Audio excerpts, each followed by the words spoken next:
binabantayan ni Pangulo Aquino ang kalagayan ng mga Pilipino sa Gaza Strip at Israel. Ito ay sa kabila ng pagiging abala sa pagdalo sa ASEAN Summit sa Cambodia. Iniutos ng Pangulo sa mga opisyales ng palasyo na bigyan siya ng palagiang update ukol sa sitwasyon sa Gaza Strip. Si Elena Luna nag-uulat. Wala man sa bansa, nag-iwan ng direktiba si Pangulo Aquino sa Pilipinas na patuloy siyang bigyan ng update sa kalagayan ng mga Pilipino sa nangyayaring kaguluhan sa Gaza Strip at Israel. Ayon kay Presidential Spokesperson Edwin Lecerda, ipinagutos ito ng Pangulo bago siya umalis ng bansa Sabado. Inatasan po kami ng Pangulo to update him kahit na nasa Cambodia siya. Nung bago pa po siya umalis, he already asked us to update him on a regular basis kung ano nangyayari doon.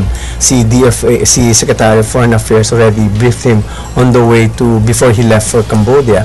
He also updated the President. Now that they are together, he's constantly being updated. Ayon kay Secretary Lecerda, nagpadala na ang Department of Foreign Affairs ng 2 rapid response teams doon. Ang concern po ni Pangulo Aquino is for the safety of the Filipinos in the Gaza Strip, also in Israel.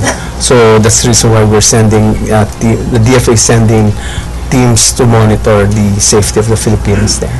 Sa kabila ng tensyon sa lugar, sinabi ng palasyo na hindi pa naman kailangang pauwiin sa bansa ang mga Pilipino doon. Ayon sa kalihim, wala pa namang rekomendasyon ang Department of Foreign Affairs para sa repatriation ng mga Pilipino.